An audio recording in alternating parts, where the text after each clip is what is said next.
What is up, YouTube? Kyrios here, and today we're going to go over the Yuzu review.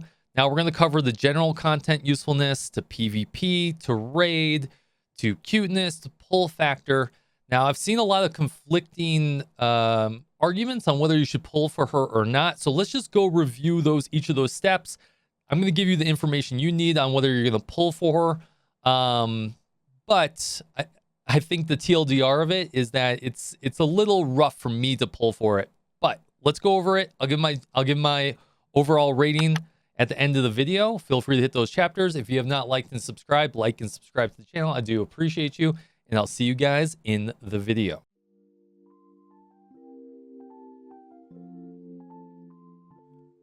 All right, guys, welcome on in. Let's talk about Yuzu real quick. Going over her gear, pretty good. Grenade launcher, right? Has hat, which is like what we like to see. Wristband is normal as usual. And then watch, which is the typical you like to see. So you're going to get that crit rate. You're going to get that crit damage. You're going to get that attack. Now, looking at her affinity real quick, she's really good in urban.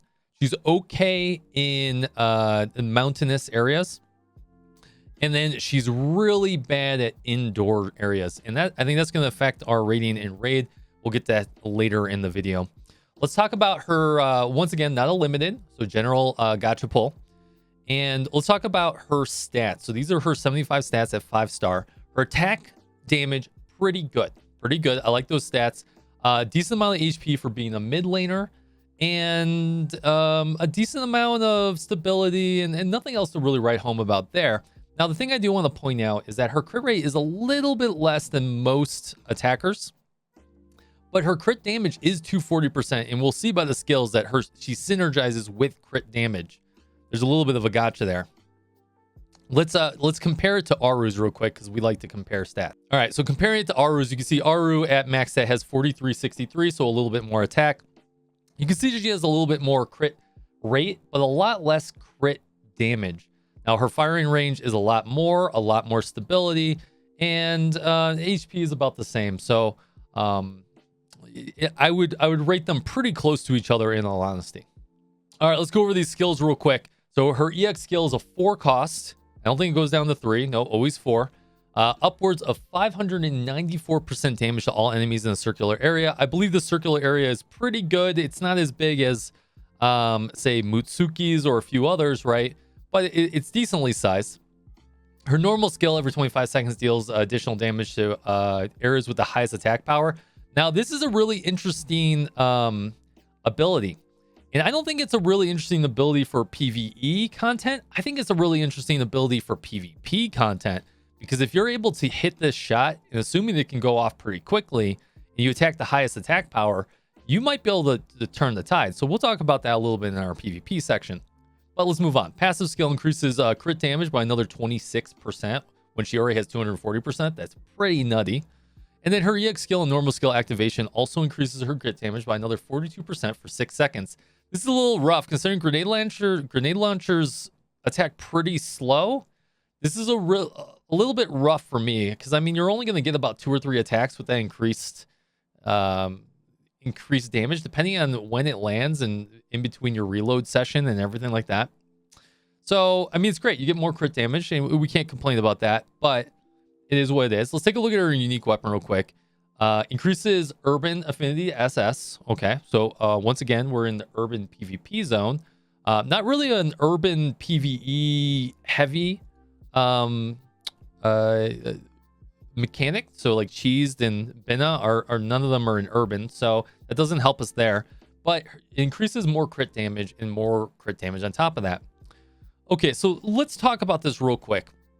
Now, she has a ton of crit damage. That means she's going to hit large and she's going to hit insanely in charge. But the problem is that it's going to be very low or very high. You're either going to do a ton of damage or you're going to do no damage. Because the problem is that her crit rate is really low and she doesn't have any crit rate.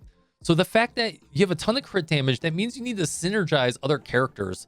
Like you need to bring like an Akko or you need to bring like a Seiya for passive, more increased crit rate, right? And I don't know if you really want to bring a Seiya, right?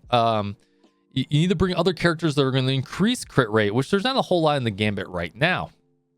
So unfortunately, with her synergy of abilities, until she has those support characters, That's a lot to ask. That's a lot to ask.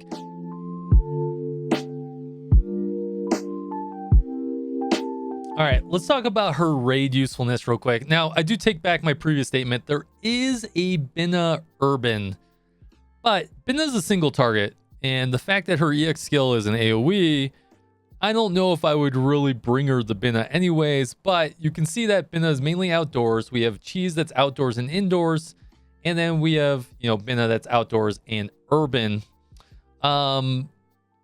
It's a very tough sell, guys. It's a very tough sell on her usefulness on raid. You may be able to bring her into Cheese when it's outdoors, when she has net neutral on her affinity, and it might help you out with doing some AoE, especially if you don't have Momoe and Nonomi, which I assume everyone has Nonomi. But if you don't have Momoe, but Momoe is a 2-star and way easier to get, especially when rolling on other banners, and is going to way outclass her. She might be worth it if you don't have an Iori, but then again, I would probably wait. I would honestly wait. So her raid usefulness, unfortunately, is really not there, guys. She's not gonna really help you push the boundaries of Cheese or Binna. In only one of them, right? And only Cheese when Cheese is outdoors. When Cheese is indoors, she's really, really gonna struggle. So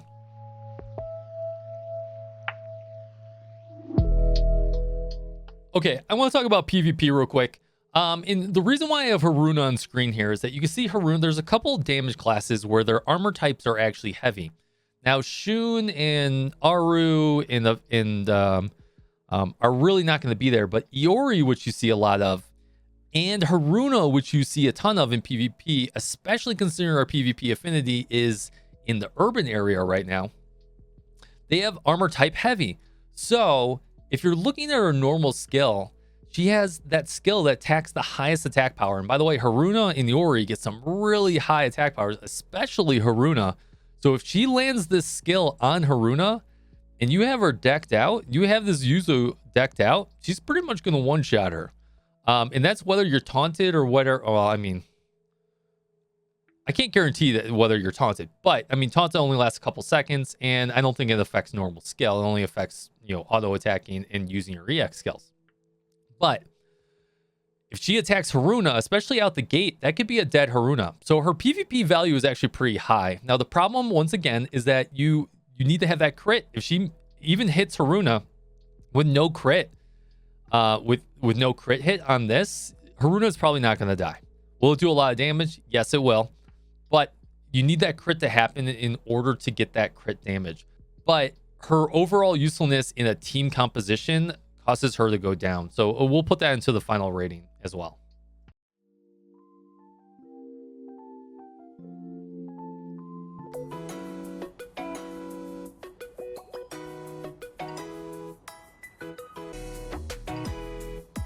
Senseiじゃなかったらできなかったと思います。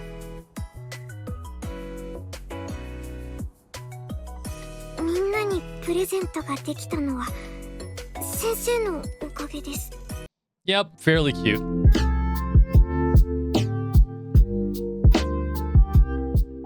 Once again, always pull who's going to make you happy, and everyone's team is different. But let's go ahead and throw those values up on screen. For general content, she gets a 2 out of 5. Going to be pretty useful in campaign and useful in one of the base defense bounties. Raid gets a 1.5 rating. Just being useful in one of the cheese scenarios, but none of the other. She gets a 3.5 rating in PvP because she can be useful in PvP, but you really need to create her a team around here to give her the crit she needs and the survivability she needs to take out those DPS. And then for finally cuteness, she gets a 3 out of 5. Now, how do I determine that metric? Who knows? I just determine it how I feel. And finally, that pulls us to our pull score, where she gets a 1.5 out of 5. This hero is really not going to make or break your bank. I would not waste the Pyrozeni on this or the gems on this, and I would wait for something a little bit more well-rounded, a little bit more permanent to the team. So guys, I hope that helped you out. I hope that was able to solve some of the questions you may have.